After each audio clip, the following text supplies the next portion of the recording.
राजस्थान के मुख्यमंत्री भजनलाल शर्मा को हटाने का ट्रेंड अब जोर पकड़ने लगा है। कल एक्स पर 4 से 5 लाख लोगों ने हैशटैग चलाया, भजनलाल हटाओ और राजस्थान बचाओ। उसके बाद बीजेपी के नेता और आईटी सेल अचानक एक्टिव हुई और उसका जवाब देने लगी। लेकिन जिस तरह से भजनलाल हटाओ राजस्थान बचाओ ट्रेंड कर रहा था, उसका मुकाबला बीजेपी के नेता और आईटी सेल नहीं कर पाई। हालांकि उन्होंने भी अपना हैशटैग चलाया कि राजस्थान का लाल भजनलाल, भजनलाल है तो भरोसा है।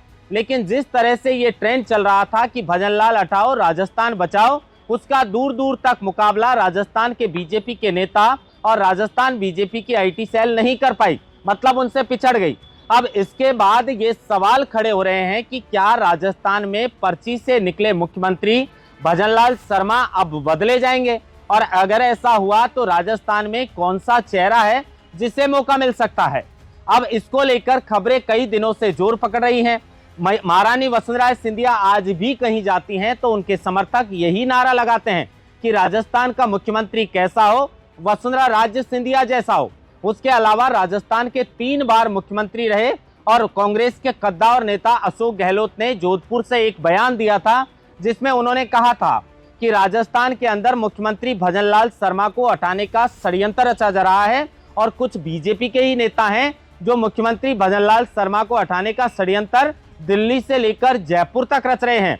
तो अब सवाल राजनीतिक गलियारों में यही गूंजने लगे हैं कि क्या पर्ची से निकले राजस्थान के मुख्यमंत्री भजनलाल शर्मा की अब छुट्टी होने वाली है।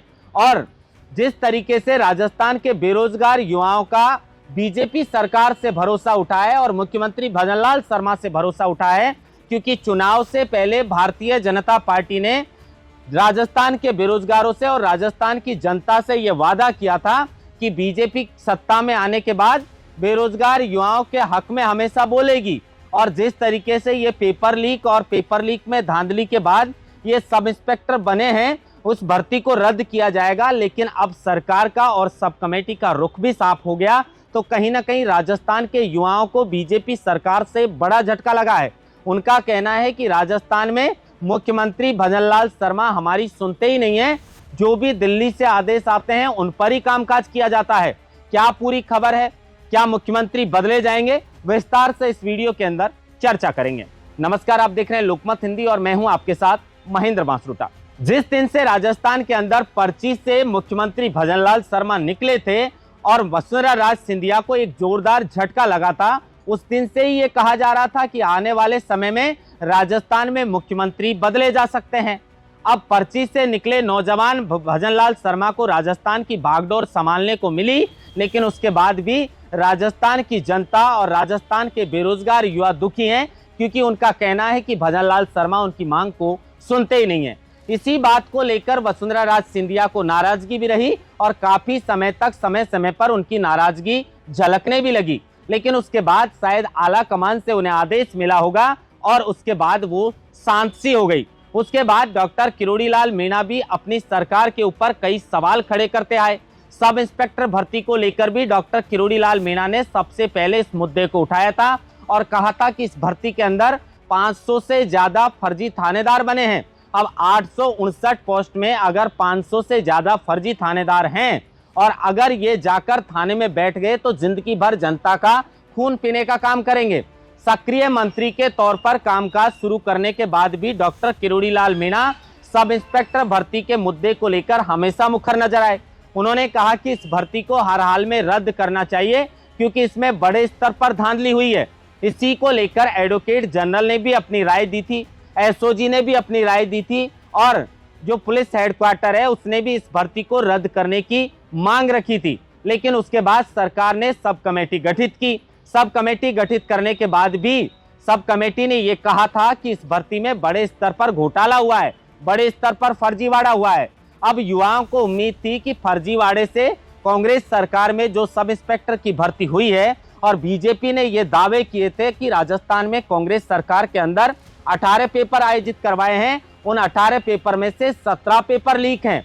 तो कुल मिलाकर कांग्रेस सरकार में राजस्थान के युवाओं के साथ बड़े स्तर पर धोखा हुआ है। लेकिन बीजेपी के सत्ता में आने के बाद युवाओं को इस बात की उम्मीद थी कि कहीं ना कहीं हमारी बीजेपी सरकार सुनेगी। अब धीरे धीरे राजस्थान के बेरोजगार युवाओं को बीजेपी सरकार के और बीजेपी के मुख्यमंत्री भजनलाल शर्मा से भरोसा उठने लगा है। इसी को लेकर कहा जा रहा है कि हनुमान बेनीवाल की जो फौज है उसने ये ट्रेंड चलाया कि राजस्थान भजनलाल शर्मा हटाओ, राजस्थान बचाओ। अब ये जिस तरीके से लाखों की संख्या में एक्सपर्ट ट्वीट कर रहा था, कांग्रेसियों के कई जो नेता हैं कांग्रेस के, उनके भी जो है वो प्रतिक्रिया सामने आने लगी। पूर्व मंत्री प्रताप सिंह खाचरियावास बोलते हैं कि जो मुख्यमंत्री जी ट्विटर करते हैं वो ट्विटर पर ही काका जी ट्रेंड करने लगा है, हमने तो इसको चलाया नहीं। अब इसको लेकर सवाल खड़े होने लगे हैं और जिस तरीके से सूत्रों से खबर आई थी कि बीजेपी के जो आरएसएस है उसके अंदर से राजस्थान में नेतृत्व परिवर्तन के संकेत मिल चुके हैं, बीजेपी के अंदर इस बात को लेकर मंथन जोरों पर है। तो अब सवाल ये खड़ा होता है कि क्या जिस तरीके से राजस्थान के युवा एक्सपर्ट जिस तरीके से ये ट्रेंड चला रहे हैं और जिस तरीके से अशोक गहलोत का बयान सामने आया है, जिस तरीके से बीजेपी से खबरें निकलकर सामने आ रही हैं, तो क्या बीजेपी के अंदर इस बात को लेकर मंथन जोरों पर है कि राजस्थान के मुख्यमंत्री बदले जाएंगे? अगर ऐसा हुआ तो क्या महारानी वसुंधरा सिंधिया को मौका मिलेगा या किरोड़ी लाल मीणा की ताजपोशी होगी या कोई नए चेहरे पर बीजेपी भरोसा जताएगी? हालांकि ये सब कुछ कहना फिलहाल जल्दबाजी होगी, लेकिन राजस्थान के अंदर काफी समय से इस बात का भी इंतजार है कि मंत्रिमंडल में फेरबदल और विस्तार किया जाएगा। लेकिन उसको लेकर भी पहले उपचुनाव से पहले ऐसे कयास लगाए जा रहे थे, उसके बाद अप्रैल के महीने की बात सामने आती है, लेकिन आज तक जब से मंत्रिमंडल बना है उसके बाद किसी भी तरीके का ना तो कोई फेरबदल हुआ है ना उसके अंदर कोई विस्तार हुआ है। तो कहा ऐसा जा रहा है कि बीजेपी के अंदर अब मंथन जोरों पर है, क्योंकि कई ऐसे विभाग हैं जिनको लेकर कहा जा रहा था कि मंत्रियों के कामकाज से लोग संतुष्ट नहीं है और उनके महकमे जो हैं उनके मंत्री बदले जा सकते हैं। तो शिक्षा मंत्री की बात थी, चिकित्सा मंत्री की बात थी, ऐसे कई विभाग हैं जिनको लेकर कहा जा रहा था कि मंत्री बदले जा सकते हैं। तो क्या बीजेपी अब इस बात को लेकर मंथन कर रही है कि राजस्थान के अंदर मंत्रिमंडल का विस्तार भी किया जाएगा, मंत्रिमंडल में फेरबदल भी किया जाएगा और राजस्थान के मुख्यमंत्री भजनलाल शर्मा को भी क्या बदला जाएगा? इसको लेकर ट्रेंड करने के बाद में ये चर्चा अब राजनीतिक गलियारों में जोर पकड़ने लगी है। दूसरी तरफ मदन राठौड़ का कहना है, जो बीजेपी के प्रदेश अध्यक्ष हैं, उनका कहना है कि कुछ लोग हैं जो नकारात्मक सोच वाले हैं। उन्होंने साफ तौर पर हनुमान बेनीवाल का नाम लिया। उन्होंने कहा कि हनुमान बेनीवाल हमेशा नकारात्मक सोच वाली राजनीति करते हैं और उन्हीं का ये काम है। कुल मिलाकर जिस तरीके से आरोप हनुमान बेनीवाल पर लग रहे हैं नकारात्मक सोच वाले, लेकिन हनुमान बेनीवाल अकेले तो 4-5 लाख जो है वो हैशटैग चला नहीं सकते। हो सकता है इसमें राजस्थान की जनता जो परेशान है, राजस्थान के बेरोजगार युवा जो परेशान हैं, उनके दिल की आवाज निकल रही हो।